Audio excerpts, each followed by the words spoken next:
Welcome to the Trust Factor Radio, bringing you interviews and insights to unlock the power of the subconscious mind to create authority, credibility, and trust. With your host, the authority architect and best-selling author, Neil Howe.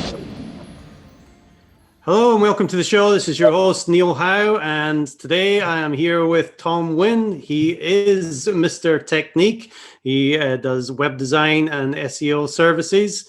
And we actually talked a couple of years ago, and we're catching up here and finding out what Tom is up to now and what has changed, if anything, in the marketing. Tom Nguyen, welcome to the show. Thank you for having me, Neil. Well, like I said, we did talk a couple of years ago about what you were doing in Atlanta with your business. Give us an update. What are you doing these days? Well, quite a bit has changed, Neil. So my business is no longer in Atlanta, Georgia. Moved my office from Atlanta to St. Petersburg, Florida.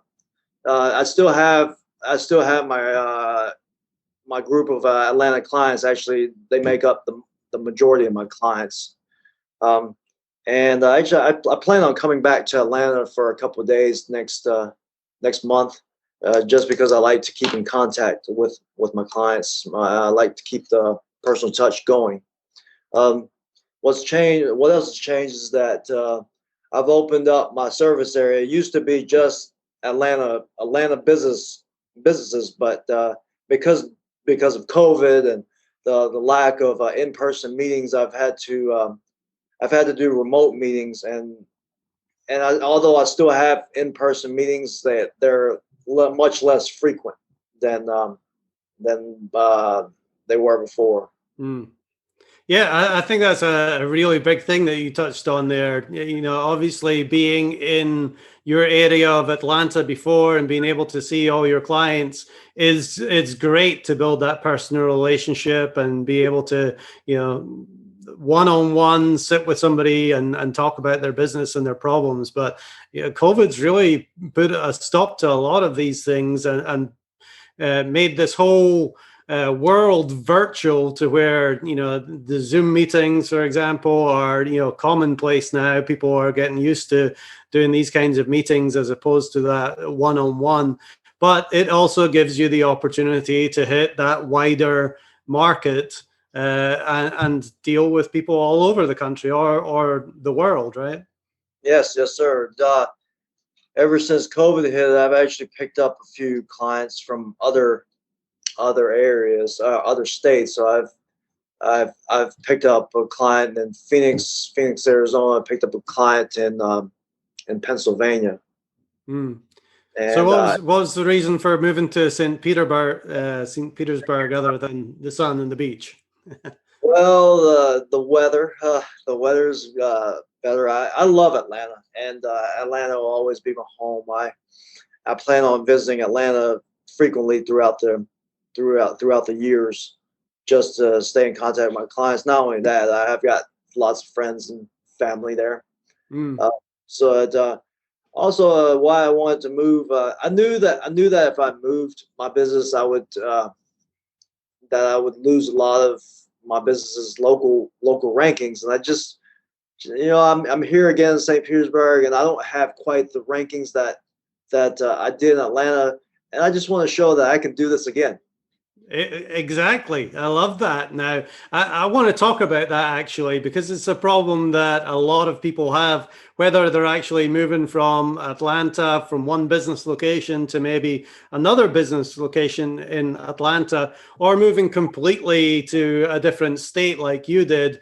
There's a lot of things that have to change, especially when you're looking at the Google My Business and just the directories and some of these basic SEO things that people have to do in order to get found. You know, how have you found that process of moving, and what kind of complications came up for you? Well, as soon as I moved my business to St. Petersburg, Florida, and I still can accept mail at my old address, at my old co-working spot, my old office space.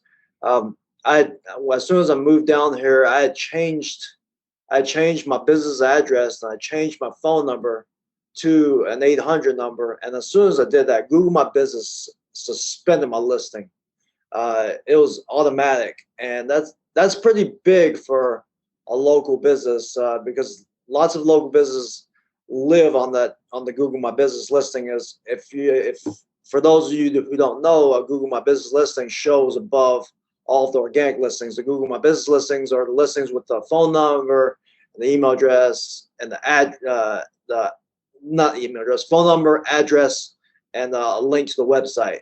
Lots of times people don't even go to the website. They'll actually just make a phone call just by seeing the Google My Business listing. So I had that removed, and I had to go through a pretty lengthy process to reinstate my Google My Business listing. So what did that look like? Because, we touched on it before we started recording here, that support at Google My Business hasn't been great since the COVID shutdown. Oh, you have to do exactly what Google says. And so if your business is suspended, you have to first you go and you submit a reinstatement request form, and you have to fill that out, make sure it's complete, and you'll get an automatic email from Google My Business, and they said, oh, they'll say you'll receive a message saying they'll be in contact with you. So I received a message from Google My Business about a day or so later, and they said they were going to escalate my case to specialists and troubleshoot it. Well, I said okay. So I didn't have my storefront, or actually my office sign just yet. I had to wait for another couple of days, but as soon as it came in, I sent them an attachment with my storefront, showing my logo and myself in front of my business, in front of my office. And Google My Business their support team did not respond, and so I sent like two more emails with no response. After that I contacted the Google My Business the Google My Business discussion group, or discussion forum. I posted on there, and I didn't find any answers. So I tell you, my situation was a little unique to most. I had not only moved, I changed my phone number as well, and I did some research. I didn't find anything, and so I started reading the Google My Business documentation. I started deleting any photos that were associated with my old address, and then I was told in the documentation to not submit a second reinstatement request, because that would slow time down.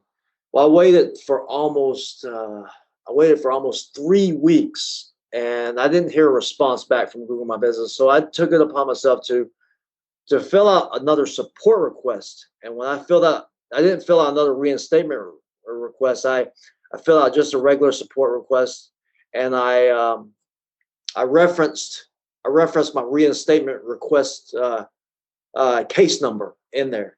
And so when I did that, they actually responded like the next day, the next business day. And then they said, okay, well, we would like this. So I kept the conversation going, and they asked me to provide a picture of my storefront. My business is in the office space, so I provided a picture of my door sign with my permanent door sign with my logo on it. You can't have a paper door sign on your office door. It has to be just like embedded, ingrained in there. And so I went through the steps, and they said as soon as I sent them that information, they said, give us some time. If you don't hear anything back from us in 24 to 48 hours, you'll contact us again. So I waited like a day and a half or so, and I checked my Google My Business listing, and all of a sudden, the next morning, I saw that it was reinstated, or they put it back up, but I had to follow they need me to click some buttons to reinstate it, or to reinstate it. Or to verify. I'm sorry, to verify. So I clicked the 2 verify buttons, and all of a sudden it got suspended automatically again. And so I sent Google My Business. Another support. I replied to the support thread. So it's important that you don't contact Google My Business just via regular email. You have to do it via their support via support ticket. And then every time you reply, you have to reply via the support ticket response. So I did that, and they responded. It's like, give us a couple of days and we'll take care of it, or they said that we'll handle it. And so I waited another either 1 or 2 more business days. And I actually have this all documented on a blog post on my website. But so I waited a couple more days, and they reinstated it again. And so when they reinstate your Google My Business listing, it shows up in the Google My Business listing results. But when it showed up with the new address, but it showed up with my business's old 404 number. And I remember having a discussion with a peer in my office space, saying that if I changed my address and my phone number, that probably set off the red flag with Google. So when I saw that the address was changed, but it had the old office phone number, the 404 number, I actually decided to keep that 404 number the same while I was verifying it, so I wouldn't trigger an automatic suspension. And well, because I still had access to that 404 number, I didn't change it off the bat. So I verified it. I hit a couple verify buttons, and voila, it was restored. Actually, not restored. They said it was under review. And while I was under review, I think I might have. I took a chance, and I changed the phone number. I didn't change it to the 888 number that I originally wanted to change it to. I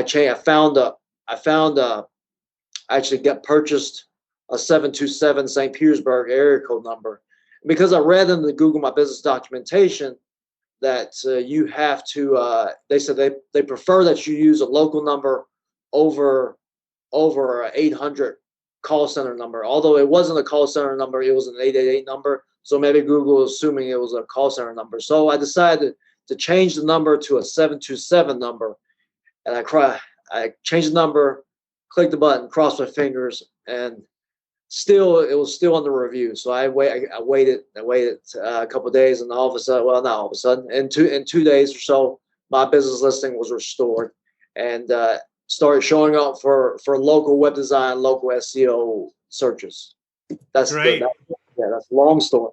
Yeah. Well, it generally is a long story when you talk to people that have these same issues with Google My Business. I had one where I had to wait 10 months for them to review it. They said that it was a technical issue. It was on their end. There was nothing that they could do, and they would let me know when it was resolved. Well, I had to wait 10 months for that. But that was another issue that is pretty common, actually, for a lot of people that I've talked to. But yeah, I do agree with the phone number thing that you just talked about. If you do have to change your phone number, you should leave the existing one there and add an additional phone number first.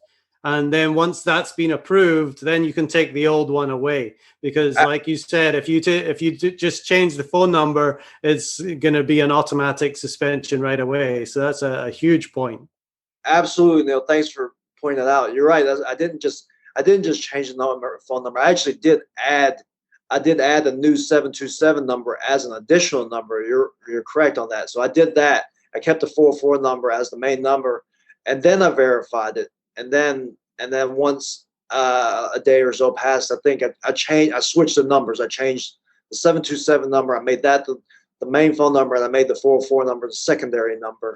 And as soon as when those changes were accepted, I added the 888 phone number in there as well as an additional phone number. And let me check. I think in my Google My Business listing, I think I have. I might still have my 404 number in there, just as maybe just an additional one. Additional one. I'm going to look real quick and see what I have here. Yeah, actually, I do. I have all three numbers as the phone numbers, but the 727, the local St. Petersburg phone number is the main phone number. And then, although I don't know why Google asked for the additional phone numbers, because they only list the primary one, but maybe it's because it's for the other directories in case you list those additional numbers. Maybe that it's for record for maybe lets Google know that those are business numbers, additional business numbers. So the last time we talked, Tom, which again was 2 years ago, you talked about going after certain keywords in your area, and you worked really hard getting traction for your website and really ranking for some of those big search terms like Atlanta web design, which can take a long time. Looking back, is there anything that you would have done differently to build the authority for your website, just in case something like this change of location took place? Did you think about that as you were building, or were you just trying to really hit that local market in Atlanta? Honestly, I never thought that I was going to move away from Atlanta. So this is I don't know if I could have done anything differently.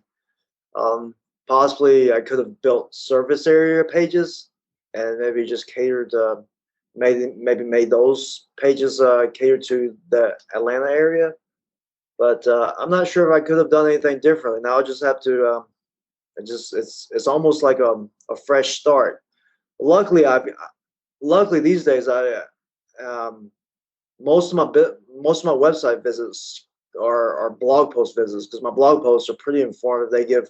They're almost like they're how-to articles. So the website gets visits from people all over the United States, actually just all over the world. But actually a very small percentage actually hit the local service pages right now, but that will change. Yeah, definitely. Obviously, building up that local presence in St. Petersburg is going to take a little bit of time.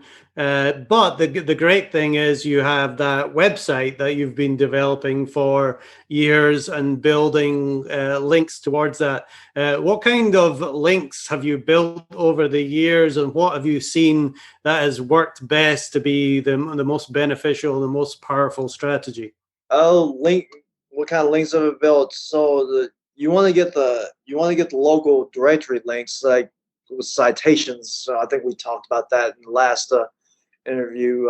You want to get the aggregator. You want to get the aggregators, which are they're like the guy behind the guy. They push information out to the local directories, Google search engines. So the local the local data aggregators have changed. I think Axiom is no longer a local data aggregator. It's the aggregators today are Data Axle, Factual.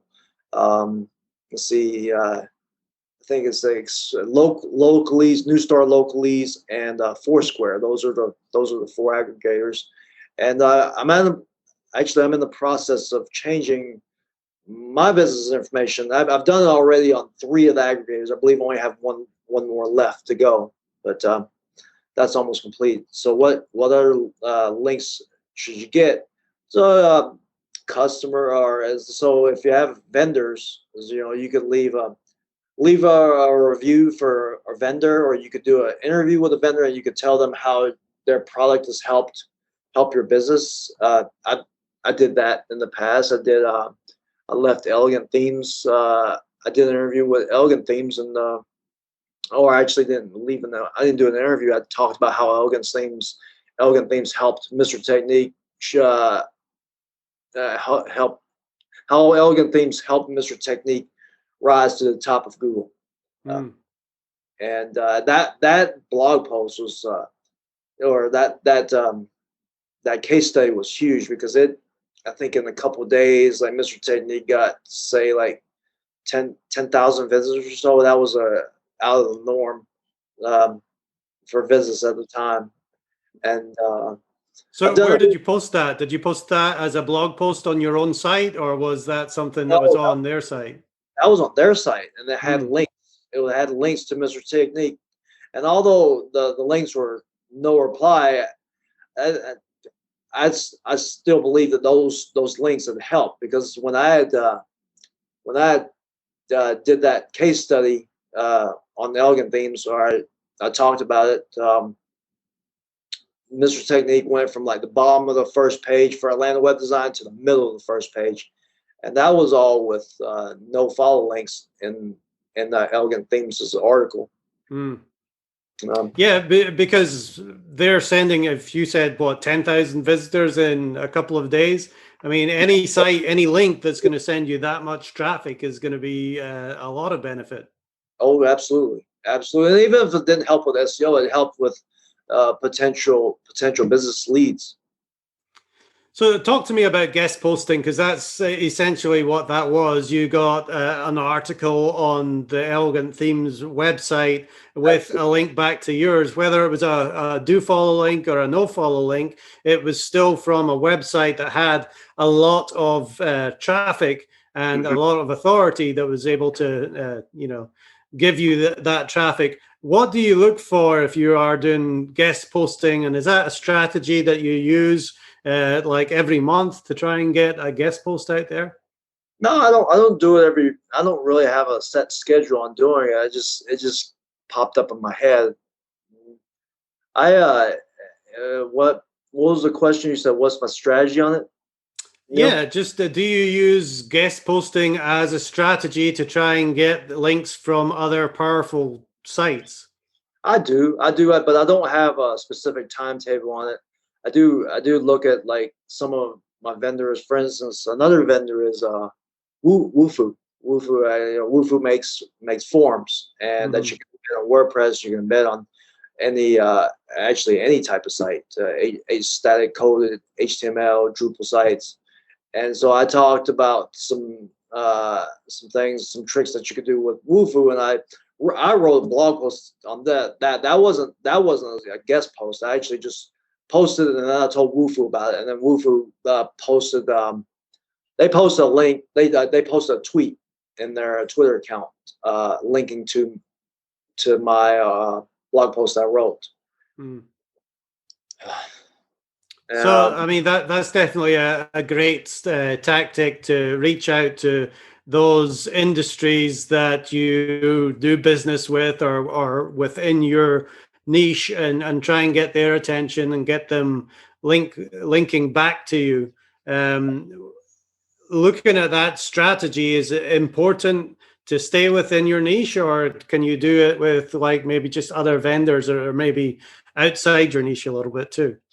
I'd stay inside of my niche, and by niche I mean say website design, website development, SEO. I try to look at it from the vendor's perspective, how it can help them. I'm not more so on how it'll help me and my business, but I look at how it's going to help them. And when you what's that saying? Everybody's listening to WIIFN. Yeah, that's right. What's in it for me? Yeah. So I think about that, and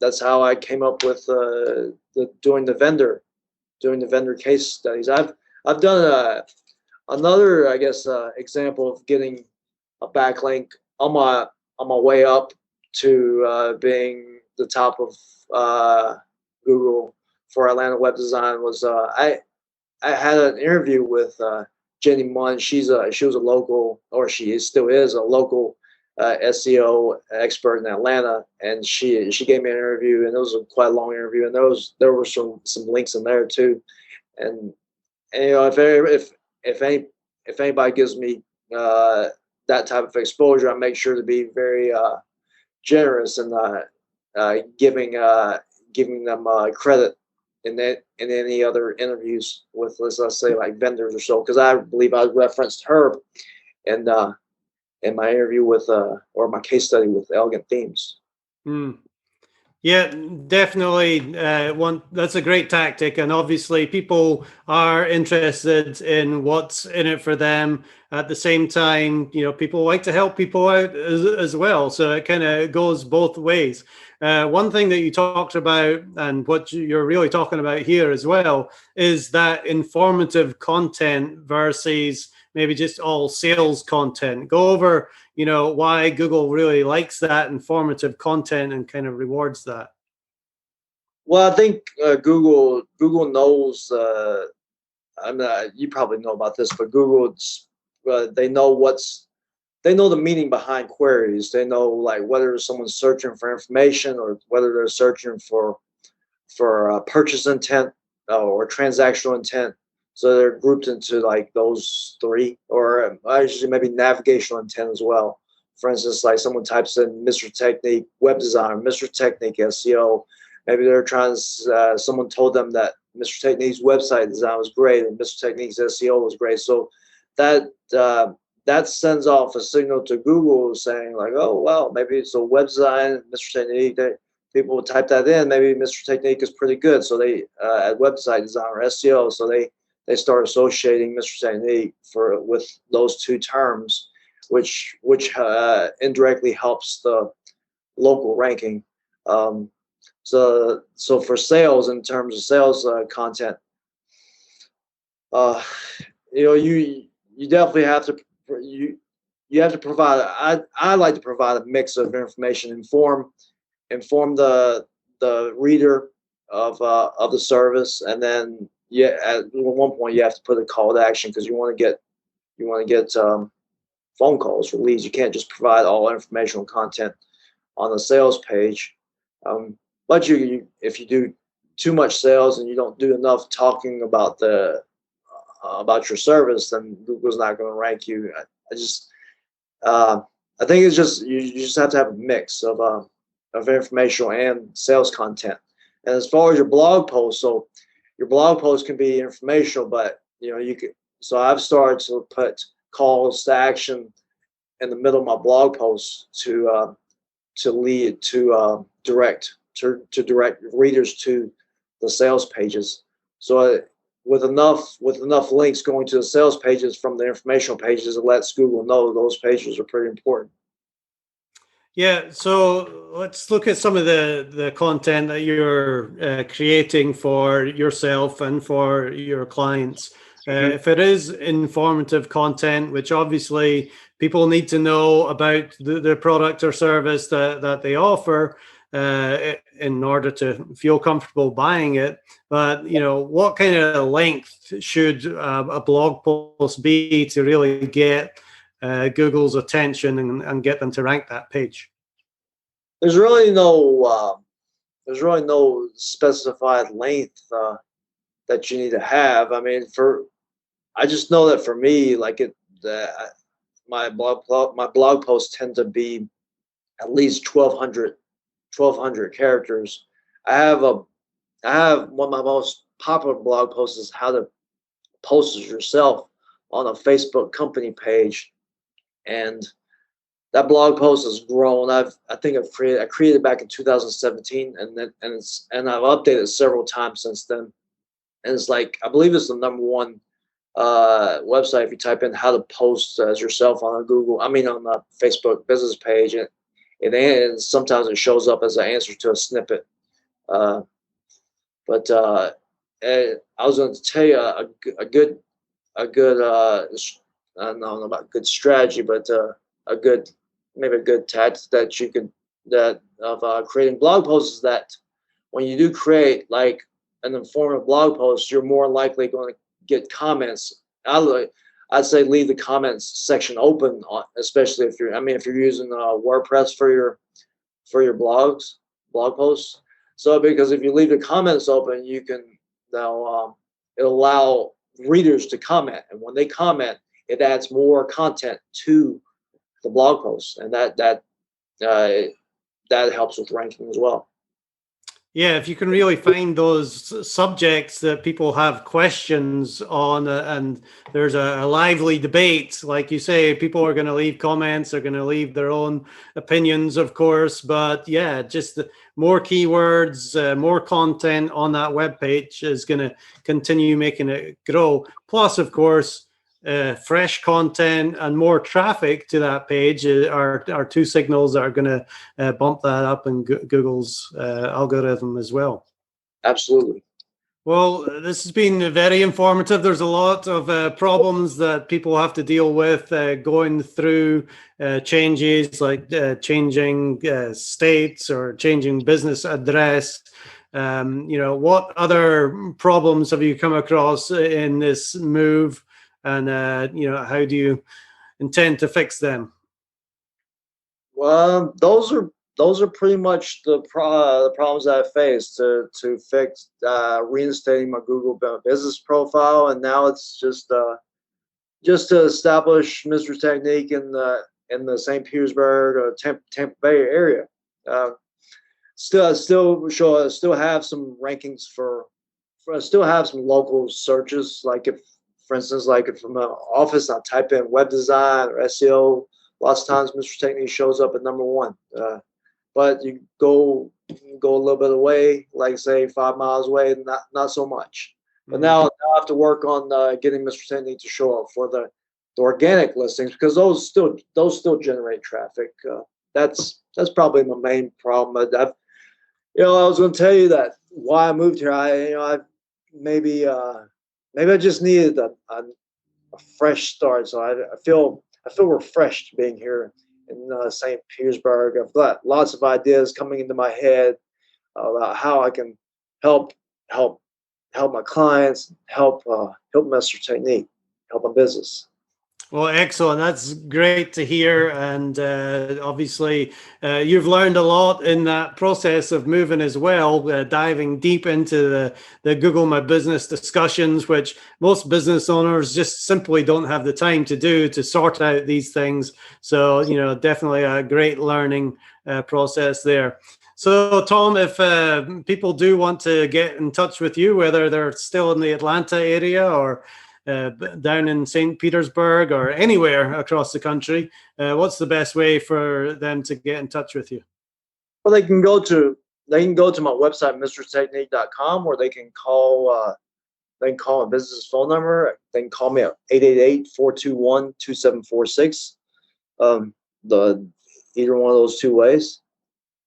Excellent. Well, great stuff. It's been fantastic talking to you again and finding out what's been going on. And obviously dealing with all these issues with Google My Business is something that's very common for a lot of business owners. So like I said, going through that whole process yourself and really understanding what other business owners are going through is great to be able to give them that extra advice on how to sort things. So we appreciate you talking to us today on the Trust Factor Radio.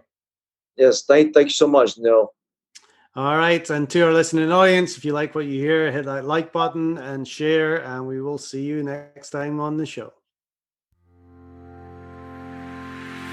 You've been listening to the Trust Factor Radio with Neil Howe. To learn about the resources mentioned in the show and to listen to past episodes, go to thetrustfactorradio.com. To get a copy of the book, The Trust Factor, go to thetrustfactorbook.com. If you are ready to act now and build your authority, credibility, and trust, schedule a consultation with Neil at theauthorityarchitect.com.